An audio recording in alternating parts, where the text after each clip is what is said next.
नमस्कार, मैं हूं मुस्कान ओझा और आप देख रहे हैं मनी 9। आज हम बात करेंगे सोने के उस चमक की जिसने एक बार फिर दुनिया भर की अर्थव्यवस्था को हिला करके रख दिया है।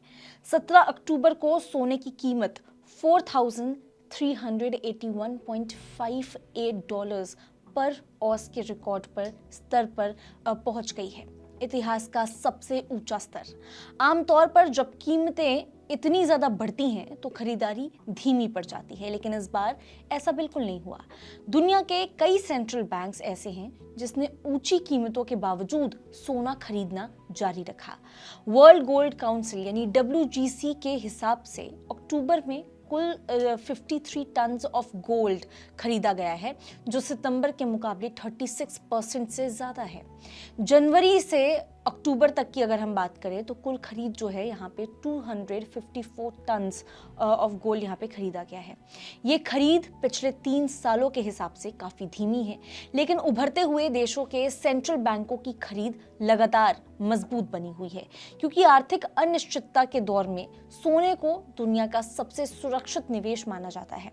और अब बात करते हैं किस देश ने कितना सोना खरीदा है, क्योंकि ये बहुत ज़रूरी है आपके लिए जानना कि कौन सा देश सोना खरीदने की ये जो रेस है उसमें सबसे आगे निकल रहा है।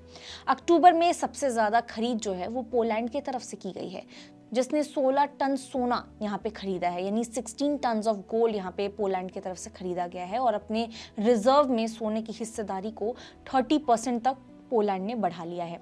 कजाकिस्तान ने 41 टन ऑफ गोल्ड यहाँ पे खरीदा है। ब्राज़ील ने अक्टूबर में 16 टन ऑफ गोल्ड खरीदा है, जबकि सितंबर में भी 15 टन ऑफ गोल्ड यहाँ पे उसकी तरफ से खरीदा गया था। उज़्बेकिस्तान में 9 टन सोना यहाँ पे खरीदा गया है। इंडोनेशिया में 4 टन सोना, तुर्की में 3 टन, यहाँ तक कि चेक रिपब्लिक और किर्गिस्तान में 2-2 टन सोना जो है यहाँ पे खरीदा गया है। साल की शुरुआत से अब तक की अगर बात करें, यानी कि अगर ईयर टू डेट की अगर हम तरफ देखें तो पोलैंड सबसे बड़ा यहाँ पे खरीदार सामने आ रहा है, जिसने कुल 83 tonne of gold in total खरीदा है। और ये खरीद दूसरे सबसे बड़े खरीदार जो है उसकी तुलना में लगभग 2 गुनी है। वहीं दूसरी तरफ रूस अकेला ऐसा देश रहा है इस पूरी रेस में जिसने खरीदने की जगह सोना बेचा है, यानी कि 3 टन जो है सोना रूस ने बेचा है, ताकि रिकॉर्ड कीमतें जो हैं उस पर मुनाफा अच्छा खासा यहाँ पे कमाया जा सके। ये साफ दिखाता है कि सोने की खरीद का केंद्र अब उभरते हुए देश बन चुके हैं, जो अपनी अर्थव्यवस्था को सुरक्षित रखने के लिए सोने को एक मजबूत ढाल के तौर पर यहाँ पे इस्तेमाल करते हुए नजर आ रहे हैं, चाहे वो कोई भी देश हो। कई देश जैसे कि सर्बिया, घाना, चीन, कजाकिस्तान और फिलीपींस और नए नाम जो है जैसे कि मेडागास्कर और साउथ कोरिया, इस तरह के जो देश हैं उन्होंने सोने का रिजर्व बढ़ाने की जो यहाँ पे एक प्लानिंग है वो शुरू कर दी है। और अब बात करते हैं भारत की। भारत में क्या हालचाल चल रहा है सोने के हिसाब से, जहाँ यहाँ पे क्या हो रहा है कि सोने की जो मांग है वो इस बार रिकॉर्ड स्तर पर पहुँच गई है। अक्टूबर 2025 में भारत का जो गोल्ड इम्पोर्ट था, अगर हम उसकी बात करें, 200% तक बढ़ गया है। यानी आप सोच के देखिए कि किस हद तक यहाँ पे जो गोल्ड है वो इंपोर्ट किया जा रहा है।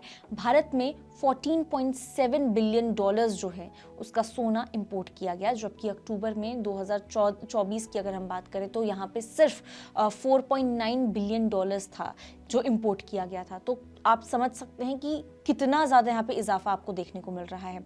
यानी कि पिछले साल के मुकाबले भारत का जो गोल्ड इंपोर्ट है वो लगभग 3 गुना हो गया है, 3 गुना बढ़ गया है। ये इसलिए भी चौंकाने वाला, ये जो पूरा आंकड़ा है वो इसलिए भी चौंकाने वाला है क्योंकि अप्रैल से सितंबर के समय में भारत का जो गोल्ड इंपोर्ट है वो लगातार गिर रहा था, लेकिन अक्टूबर में ट्रेंड जो है वो पूरी तरह से पलट जाता है। शादी के सीजन में मांग बढ़ती है, कीमतें और ऊपर जाने के डर से जल्दी खरीदारी होती है, और निवेशकों का जो सोना है उसको सुरक्षित मांग करके वो सोचते हैं कि भाई अभी सबसे बेस्ट ऑप्शन है निवेश करने का कि आप सोने में निवेश करो। तो ये जो 3 मेन मैं आपको रीजंस बता रही हूँ, यही 3 सबसे बड़ी वजह बताई जा रही है भारत में सोने के इंपोर्ट को नए रिकॉर्ड पर पहुंचाने की। यही 3 मेन रीजंस हैं इसके पीछे। सोना सिर्फ गहनों की चीज अब नहीं रहा है। अगर आप सोचते हैं कि सिर्फ ज्वेलरी के ही तो काम आता है, तो ऐसा नहीं है। आप यहाँ पे आंकड़ों से समझ ही पा रहे होंगे। अब ये देशों की आर्थिक रणनीति का सबसे मजबूत हिस्सा बन चुका है। कुछ देशों के लिए सुरक्षा, कुछ के लिए निवेश, भारत के लिए तो सांस्कृतिक ताकत भी है ये।